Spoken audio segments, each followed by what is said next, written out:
Hello, and welcome to the Alliance Wealth Advisors podcast. I'm your host, Mike Cadaro. As advisors, we get to have fascinating conversations with interesting people every day. It is these conversations that inspired this project. While our role as advisors may mean different things to different people, one thing always remains constant. We help people think through where they are in their lives and how to get where they want to go. For episode 3, we sat down with serial entrepreneur Patrick Sandone. This was a great conversation that could benefit anyone interested in raising their game personally and professionally. However, we feel it could particularly benefit business owners who have sold or are considering a sale of their company.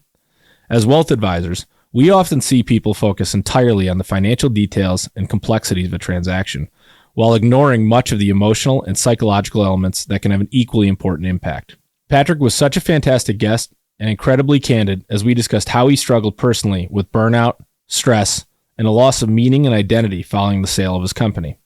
Despite having success in every way he could have ever hoped, Pat knew something was off. He expected a feeling of euphoria, but in many ways he felt the opposite in the days and the weeks following the sale. This experience led him to take a break and turn his attention to self-reflection and exploring why he felt this way. His journey deep into the world of personal wellness led directly to the founding of his new company, the Guide app, which will focus on helping people build a better life by creating and sharing a daily practice for a more effective mindset and emotional intelligence. We also talk about information overload in today's world, why working on yourself should be viewed as a strategic advantage, why tactics from the self-help industry don't usually lead to lasting change, and much more. Patrick is now recruiting beta testers for his new app and is focused on serving veterans. If you are a veteran interested in building a better mindset, or just a person interested in working to get better themselves, please reach out to Patrick at psandone at the Guide app to join his next beta test. Thank you for listening, and we hope you enjoyed this episode.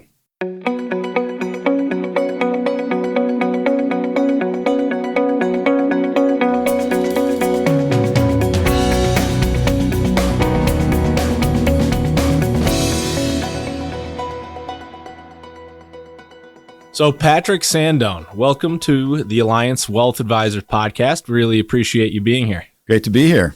So there's a lot that I want to talk about. I think, in preparing for this conversation with you, I was certainly excited about all the different ways it could go.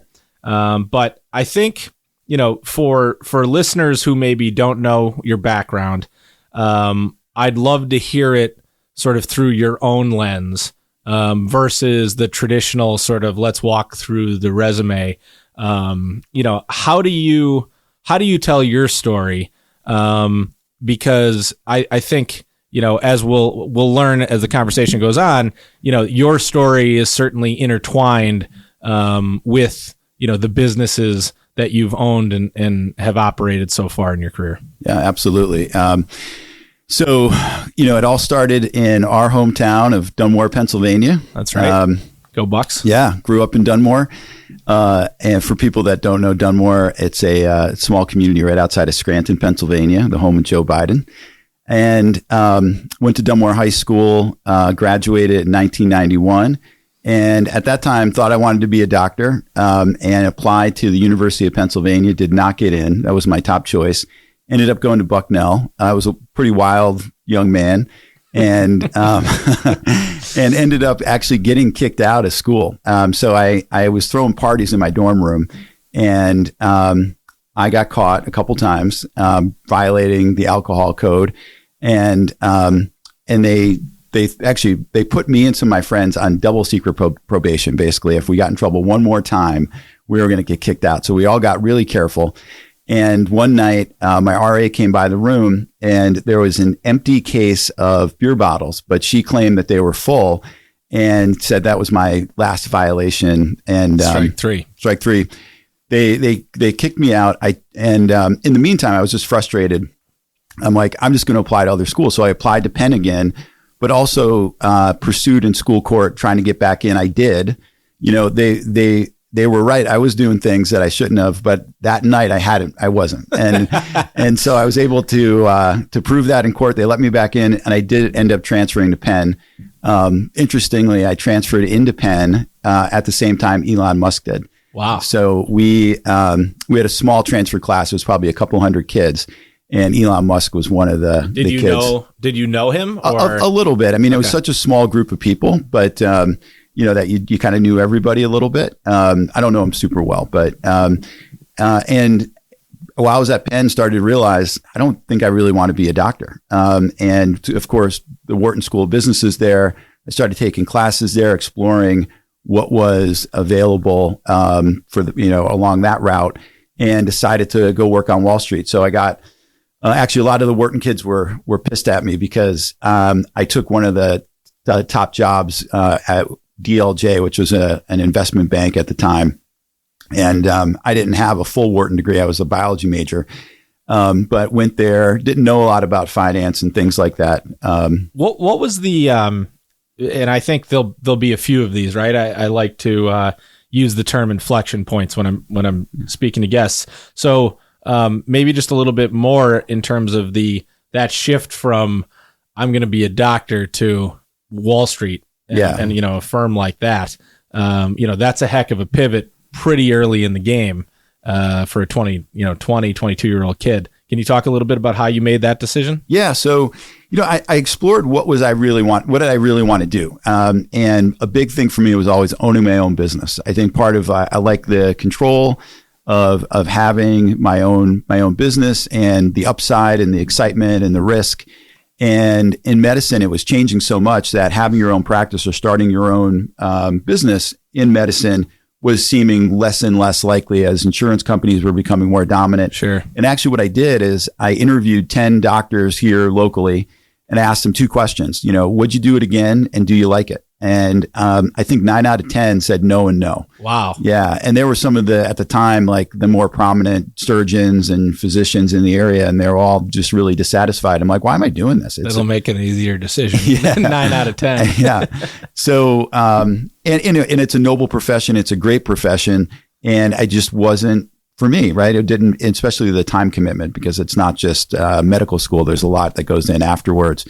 And so I decided, all right, I'm going to do this. I'm going to try out Wall Street. And the early days were hard. Like there was a lot I didn't know. A lot of the other kids had a lot more knowledge. I struggled a little bit in the beginning, but I did see that what I was learning was really valuable. I was able to see things at a very high level, working on IPOs and bond offerings and thinking about businesses from a very high strategic level. And after that, went to work for a venture capital firm in Boston. Had an opportunity to live in Europe for a year doing a deal in Toulouse, France. Wow. Which was amazing.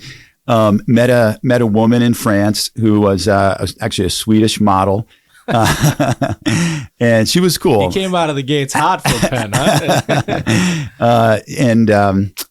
We started, we dated for a couple of years. We got engaged and then things between us started to kind of deteriorate. That started to take my eye off the ball at work. I started to, I was always good at what I did, but I started to make some political missteps and upset some people. And I was an asshole at times. I think, I can't say I was perfect. And started to realize that, I need to do something different. So decided to take a break because I wanted to really explore what I really wanted to do.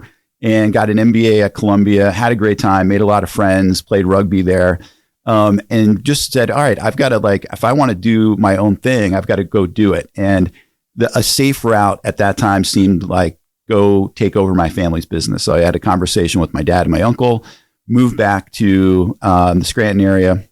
And so how long after college is this where you're stepping back into the family business, putting your roots in the ground in northeastern PA? Yeah, this is probably about 10 years. So okay. The first journey was a good 10 years, and then I was there and moved back and started to try to grow the business. But when I joined, it was a good sized business that had 60 or 70 employees, and it hadn't grown in probably over 5 years. It was just steady state, good business. And I had learned a lot about technology as a venture capitalist. And my strategy was, how can I use technology, because a lot of the other competitors weren't using it, to really help grow the business. So that, in addition to some real estate moves, was able to grow the business by 60% over the course of the next 2 or 3 years. So some really big top line growth for a business that hadn't been growing at all. But at the same time, was having a hard time putting a deal together with my dad and my uncle. They're old school Italian guys, tough to deal with sometimes. I know a couple of those. And I was also exploring this market need for a product that really didn't exist yet. And so I started to build this product on the side. It was a technology product to help tire dealers and automotive repair shops and other automotive businesses market themselves online. And this is back in 2007 when, not everybody had a website. And most people who did weren't really utilizing the power of the internet well. And in terms of revenue generation and things like that. Yeah, be able to lead generation, be able to sell things online. So I invested money and built a piece of technology that would really supercharge these businesses' growth leveraging the internet. And it was tough. I mean, in the beginning, it was tough. I remember there were my first couple days trying to sell the idea to other tire dealers and automotive repair shops. I made like 100 phone calls and nobody wanted to talk to me. And the next day I made 100 phone calls. Nobody wanted to talk to me. Finally, I got somebody to, take a presentation. They didn't buy it. Right. So this went on. And finally, I think 6 months in, I was able to get my first sale. Wow. That's a lot of no's early to persevere through. And well, I didn't make 100 calls every day, but it took a while, and a lot of it was through personal relationships. And we launched that product, and it worked great. And then little by little, we were able to, I think in that first year, we picked up 11 customers, and after that, grew it out over 100% a year for 7 years straight, and ended up having a team of 100 people. We ended up being the largest provider of these internet solutions for the automotive aftermarket in North America. We had customers in 13 countries, every U.S. state, every Canadian province, and and at that time, built this great team, loved what I was doing, and I just knew it was time to kind of let go and do something else. I was also in that time frame, got married, had 2 kids. It was a really intense 7 years. Yeah, I bet. And I was burned out. I was just burned out, and I needed a break. I felt like there was something missing, and sold the business, and kind of thought, I had a great exit. I did well financially. I owned basically 100% of the company. Did give some of the equity to some of my team members, but I saw my bank account kind of skyrocket on the day we closed, and I thought I was just gonna feel so good, and actually it was like a letdown. And I'm like, wow, I'm missing something about how life works. If I've done all these things, in my life that I thought were gonna make me happy, and at the end of it all, feeling empty, stressed, depressed, had a loss of meaning. I've got to figure out what really matters in life. So I decided to take time off and really explore full time what was truly going to make me happy, what is my purpose, and how do I build a life that I really love. Running a technology business with insane top and bottom line growth year after year, you're raising a family. What was the process, and maybe it was just a gut feeling, just based on the way you described it, where you said, you know what, it's time for something else? Because I think that decision for business owners that we speak to is something they struggle with, because they almost identify themselves with the business, if that makes sense. Totally. Yeah. So it becomes your identity. And that was the case for me. I think one of the reasons I felt that loss of meaning is I had a big hole in my identity. I'm not the founder and CEO of, I was still the founder, but I'm not the CEO and owner of this company anymore. And, I had this gnawing feeling. It just kept coming up, like there's something more for me. And it, on paper, it didn't make sense. If I held on to the business, I would have made a lot more money. I mean, I made a good amount of money to begin with. I would have made a lot more. But at that point, it wasn't about, money is not the whole picture. There was something else. I knew it, couldn't put my finger on it. And I knew I just had to go explore it. And, I think what happens for a lot of people is they'll ignore that. And I ignored it for a while. I had that feeling for a couple of years before the sale. I'm like, I'm just going to hold out one more year because my equity is going to double. I'm just going to hold out one more year because my equity is going to double. I could have done that forever. I'm like, this is the time. It's enough is enough. I need to go explore this. And I had a friend from business school that I played rugby with who had been doing some of this inner work, right? Really exploring what his purpose is, what is truly going to make him happy. And he had recommended a program called the Mankind Project. It's just for men. It was based on some methods that were invented for people coming back from combat to help them kind of clear away, all the trauma and clutter of what that experience can do. And I went down and I did this weekend retreat, and it was intense. It was a really intense weekend, and really I started to look at what's inside, right? Not just the exterior, but what's inside, and came away with some profound realizations from that. And it really led me on this path where I started to explore all different ways that I could better understand myself. And the thing I realized at that time was that I knew more about how my car works than I did about how I work as a human being. And that lack of knowledge was really crippling. That's kind of a scary way to put it, as I just process it myself. Yeah, and it's true. I think it's true for most people, and particularly men. I think men, I know the way I was brought up is like, you don't feel your feelings. You do what you're supposed to do. You ignore all these other intuitions and things like that. And you pursue this goal of being successful. And there's nothing wrong with that, except I think at a certain point, there's, looking inside can help a person find greater meaning and greater satisfaction in life. And for me, that was the point in time where I took the leap. What was it like? And you touched on it a little bit. Obviously, it wasn't positive, but you sell this business. Your entire life to that point, in a lot of ways, has culminated in this great, transaction. And, just for the way it was received locally as this dynamic startup in downtown Scranton, Pennsylvania, that has this great story. And then you wake up the next morning. It's hard to describe after the sale. I think there was this anticipation that I'm going to feel like euphoric. I'm going to feel euphoric. That was the expectation. And then the money hit the bank account and I didn't feel euphoric. And I'm like, it'll be tomorrow. It'll be tomorrow. And then I started to realize, it's never going to come. And then I started to get depressed, scared, and because I realized, wait a second, there's something, not that I had been deceived, but, what I had believed this moment to be and how I was going to feel, I was wrong. Mm-hmm. Right. And that was scary. Now, and I love all the things I did. I love the impact I had in my community, the what I created for my family and I, the impact I had on my team members, the industry, I love it all. And there is another dimension or a deeper part of myself in life that I was just missing. Mm-hmm. And that's what I went in search of, right? To really find out what is the thing I'm meant to bring into the world that's going to give me the optimal satisfaction, not just financially, because financial is important. I still want to make money. We talked about this. My intention is for this next business I build to be worth over $1 billion.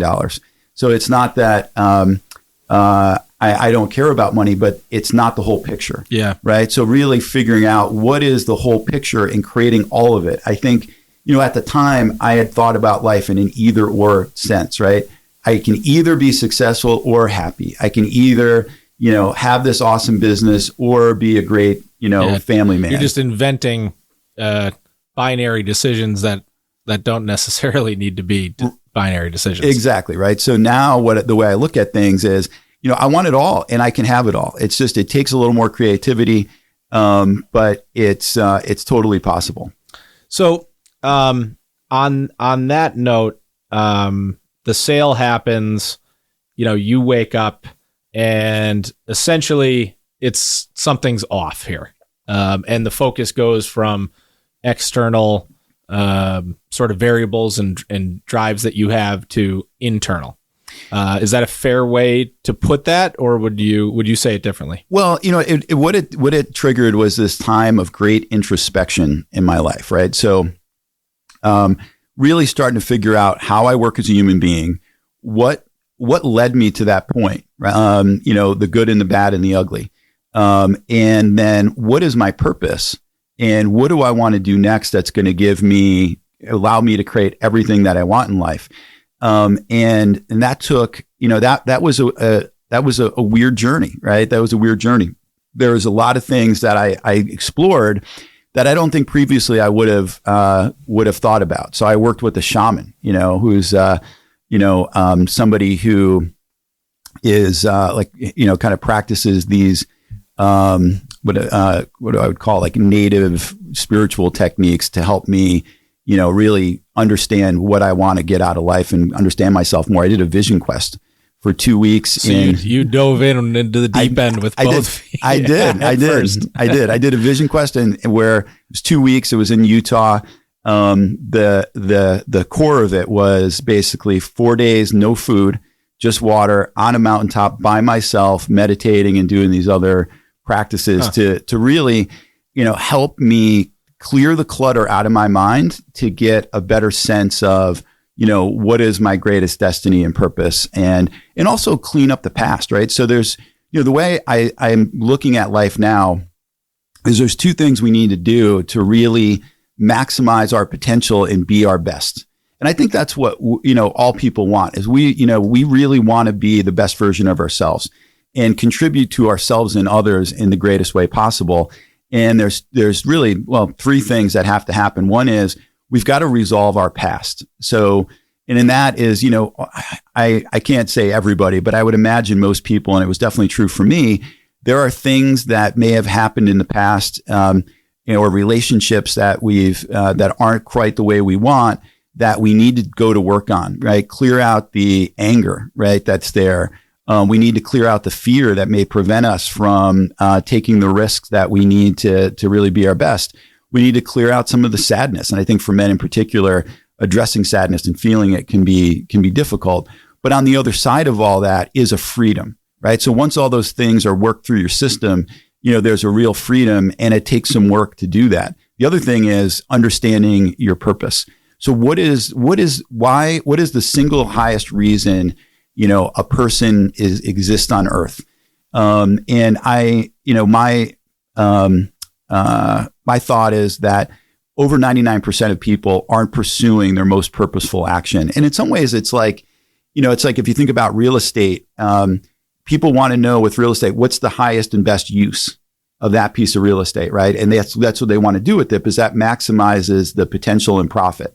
And I think that's true for people too. Yeah, that's a great analogy. I've never really thought of it in that way. That's a great analogy. But let me ask you this. So obviously you had the ability, financially and with time, probably more importantly, right? Where you were able to just say, okay, I'm going to try all of these different things, experiment, figure out what works for me to solve some of these things that are nagging at me.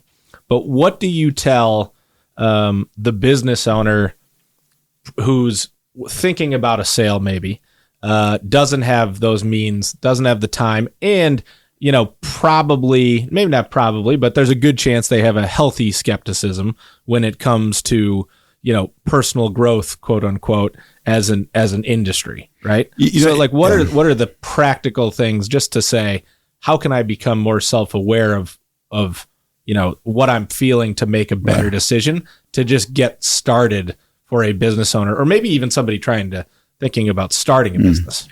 So that's the company I'm building now is called Guide. And that's really what it's meant to do, is help people get started with this work in an easy way. And, it's interesting, there is, I had a lot of skepticism about it, and I had a lot of preconceived notions of what it is, but really, if you really think about it, if you want to be successful, whatever your goals are. And I think for a lot of people listening, it may be, I want to make a lot of money. I want to have a successful business. I want to be the best, maybe the best, parent I can be, the best spouse I can be. I think most people have these things in common. This is a path to get those things. And what I realize is, man, I wish I did it all sooner, because I would be much more effective. It's interesting. I said, I went to school with Elon Musk, and I think he is the richest man in the world. He's done a lot of these things, and it's what makes him so successful is he's explored what's going on inside him, figured himself out, and now he's able to maximize his potential and be the best version of himself. Somebody like the founder of Apple, Steve Jobs. I can't believe I didn't remember his name, but I mean, he was a meditator for 20 years, and he's done a lot of these things. When we look around at the people, he was meditating before it was cool. Yeah, exactly. You look at these people; they've taken up these practices not to be nice or not to be some kind of a saint, but because they want to maximize their potential and be their best, and that's what a lot of us want. So, and if that is truly what you want, this is the path to get there, right? So we can work on the externals, we can work on increasing our knowledge, but it's really that self-knowledge, self-mastery that I'm after. And once you've mastered yourself, you can accomplish anything. Would you say the growth and success of Net Driven as a firm in many ways came at the expense of the growth and success of Pat Sandone? Is that a fair thing to say? After listening to you, you were so sort of all in on the business that some of this stuff might have went by the wayside, and then a lot of this came after that. Well, it's a good question, and I think at the time I had this either or mentality that I had to put all my effort into the business for it to be successful.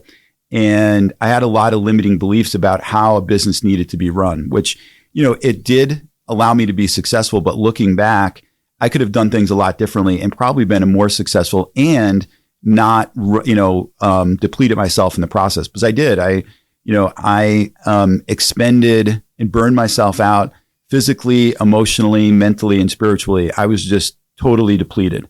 At the end of building that business. And a lot of it's because I didn't know how to do it in a healthier way. I was just doing things the way that I had been taught, and they worked, but to the expense of a lot of other things in my life and my own health.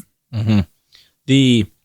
So getting into, this pivot to the personal growth space, personal health, and help me with some of the phrasing in terms of how the Guide app fits into, that sphere. But I think the first question I have when it comes to this stuff is, if you go down the self-help aisle of a bookstore, and maybe I'm not right on this, but my thought is a lot of these things are similar messages being packaged in different words or with different analogies. And a lot of them could even just be bumper stickers. They don't necessarily have to be books. And so for somebody who isn't interested in that, that world of emotions or, whatever the preconceived notion may be, how do you break through those to help people and get them to try it? It's interesting. So with the Guide app, we are a big focus for us is working with military veterans who, like a lot of us, want to. They get out of the military. They want a new purpose. They need a new purpose, right? So their old purpose has stopped, and they need a new one. And they want to retool to become their best to kind of pursue that purpose. And really when people understand what this is all about, that it's not about like touchy-feely, feel my emotions, that could be part of it, but it's really about being your best and having the maximum impact in life, understanding your purpose and having this life where you get up every day, supercharged for the day, excited, vital, and are effective at everything you do. It's an easy sell, right? Because I think that's just what's missing is you go down the self-help aisle, it's targeted a lot towards some different audiences. And really, there is a way to pursue this that focuses on having the maximum success and happiness. And who doesn't want that? Where are you at, or where is the Guide app at in terms of development, in terms of adoption, and building out your team, and sort of the process?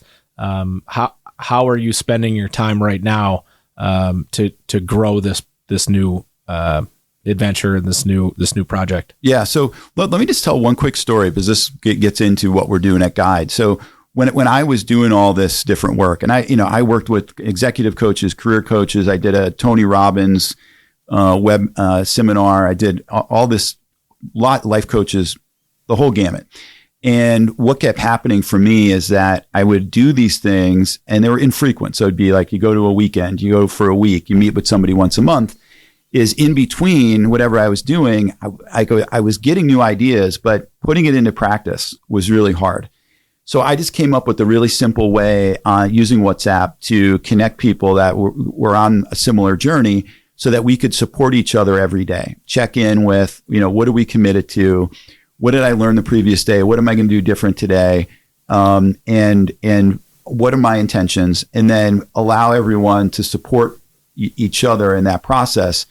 And that became the thing that really pushed me over the edge and helped me embody these new ways of being and start to get the benefit that I was hoping to get.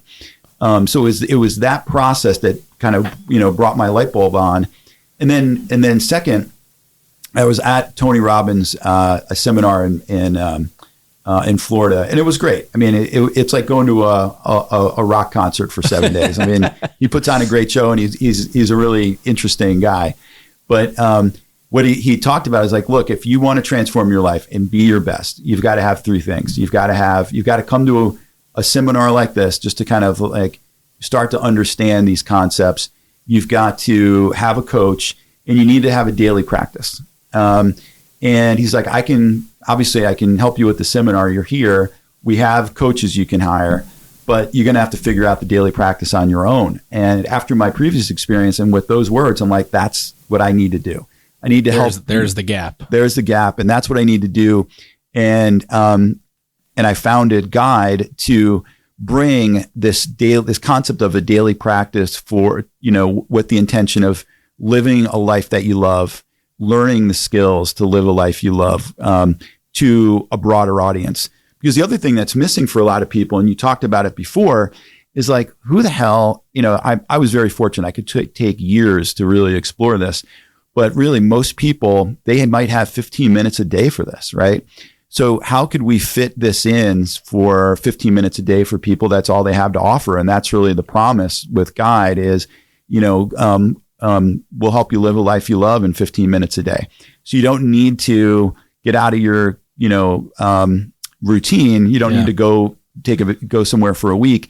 You can just log into this community in 15 minutes a day, make little baby steps along the way, and achieve that self-mastery that's really going to help propel you in your life. It's interesting. As you were speaking, I sort of realized something I maybe hadn't before, which is it's a lot like investing, right? Long-term compounding is how you make lots of money when you're investing versus, people want these paradigm shifts, these silver bullets of whether it's a weekend seminar or this one stock pick. Really, most people are going to be successful by over and over again focusing on the little things that matter repeatedly. And then you turn around and, you're like, wow, that we made a lot of progress there. That's exactly it. I think, this world of becoming your best, right? A lot of us do think about it in like, oh yeah, I'll just go do one thing, right? But it's like, I know you lift weights and I lift weights, and it is something that you build over time. Nobody would ever expect that I'm going to go in the weight room, work out really hard one day, and then I'm going to be buff and strong for the rest of my life, right? That's silly. Yeah. And it's the same way with this. It's a practice, right? So it's like exercise, and you do it a little bit every day. And over time, you get stronger. You become wiser. You become more adept at these things, and your life just progressively gets better and better and better. And motivation is fleeting, right? So it's building a process. So when you don't feel like getting up to go to the gym, or you don't feel like, saving that extra few bucks and not, spending it on something maybe you shouldn't, you need to have a process in place that almost automates it to make it repeatable. Well, that's it. It is. It makes it easy and inviting. So it's a community-based app where people can just come in every day, have a pleasant experience, but get that workout in. And where is in terms of functionality? Is it still in the beta stages of development? Can somebody who's listening right now, go to the App Store, press the button, download it, and check it out? Or where is it at in terms of development right now? Yeah, so right now we have an app that we're using for testing purposes, and we've done a number of tests using this app, and we're in the process of building a new one based on what we learned. We don't have an active community in it right now, but there is some functionality in there. And we did use that for testing purposes. We also have a website, theguideapp.com, where you can find out some more information. And then hopefully by Q2 next year, we'll have this new app that comes out that really is the culmination of years of testing and research that helped us figure out what's going to work best to give people the maximum benefit in the shortest amount of time. Excuse me. And what do you think as you're doing this work for that launch, and really just a few months, and I'm sure it'll be here before you know it. But what is the sort of secret sauce behind the Guide app that will differentiate it in your mind from sort of all of the apps and websites and email distributions and things like that are in the space today? Yeah. So really what we're planning on doing, nobody's doing that we know of. There are. It's interesting. This industry is nascent. It's very small right now. If you look at the reports, it is expected to be a $350 billion industry in the next 7 years. So it's going to, people expect this to just balloon. And the things that are out there now mostly are passive. In other words, you're receiving information. It's like watching television, so you're passively accepting a meditation, or you're listening to a lecture, or, you're listening, you're receiving information, which is great. This is about creating. This is an active process that we are proposing. So you're being asked prompts, and you're exploring yourself actively in those prompts for 5, 10, 15 minutes every day, and actively learning. And we're saving that information so that over time you can see the progression of how you've grown. But it's that's really the differentiator, is that we're taking best practices in an active personal development and empowering people to take on that active process. And people can find different tools that work for them, or maybe they've heard about but want to try sort of within the Guide ecosystem. Is that a good way to describe it? Or? Yeah. So our next launch is going to offer these really simple tools that people will be able to practice on a daily basis that will help them, achieve what they want. One of the realizations I made, and let me know if you think this is too philosophical, but is that human beings, we are programmable, right? We think of ourselves, I think, a lot of times as like fixed, or but we're programmable. We can program ourselves, and not all strategies are equal. And what this helps you do is start to reframe your mindset to basically embody the best strategy for achieving what you want in life. And we all know, like, that is like so essential, right? You can waste. It differs by person too. And it differs by person, and it differs by your purpose, and so it's unique, and it's not something somebody else can tell you, and that's why passive information receiving isn't really very effective. You could listen to these talking heads talk about, this is what I did, but that's what they did. And that's what worked for them, right? But it doesn't mean it's going to work for you, because you may not want the same things, and you're probably not the same person. There's a lot of things that we have in common, but we all have our own unique path in life. And what we have to find out is, what is the strategy that's going to help us maximize our potential and get what we want? And this is a process where you can do that. Start to formulate your mind and program yourself to think in the ways that are going to allow you to be your best. And it is a unique to you process. And that's what's missing out there right now.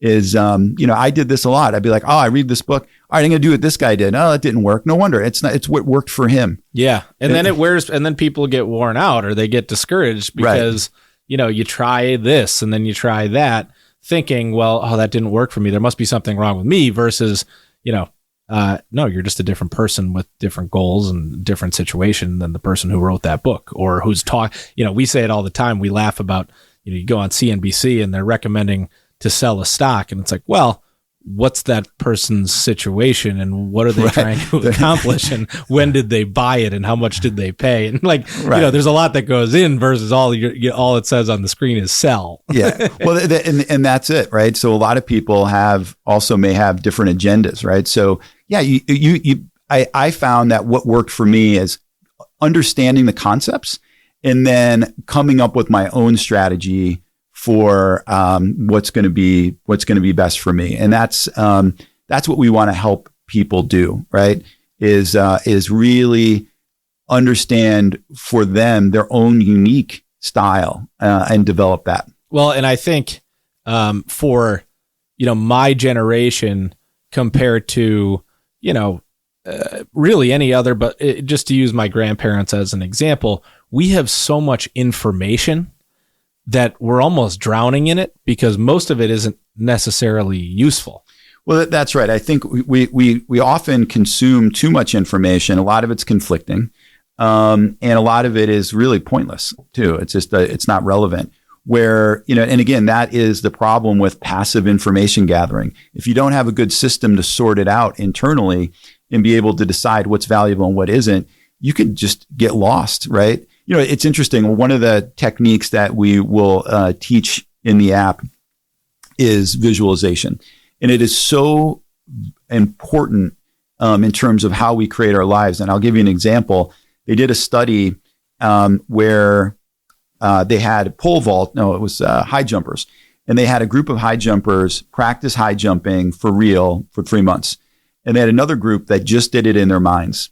So they just thought about it. They kind of imagined themselves going through the process, jumping successfully.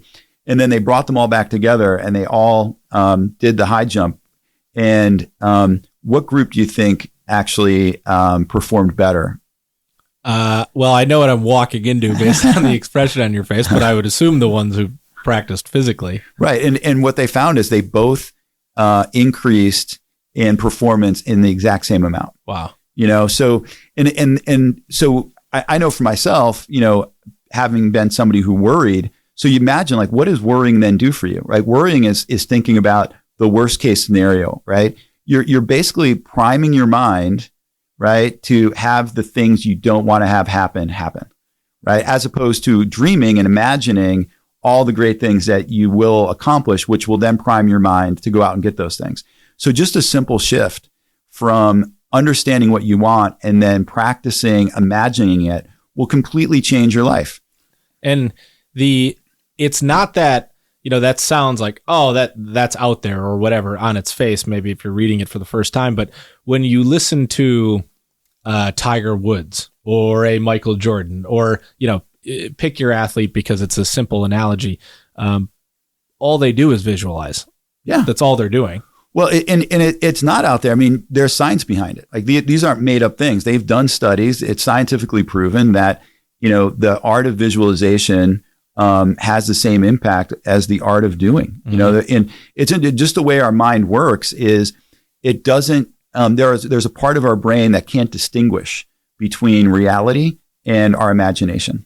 And that part is the part that's deeply influenced by exercises like this. And for some research I did for one of our blogs that we write, I was reading the study and it was 95% of brain activity is at the subconscious level where we're not even really aware of the decisions we're making moment to moment.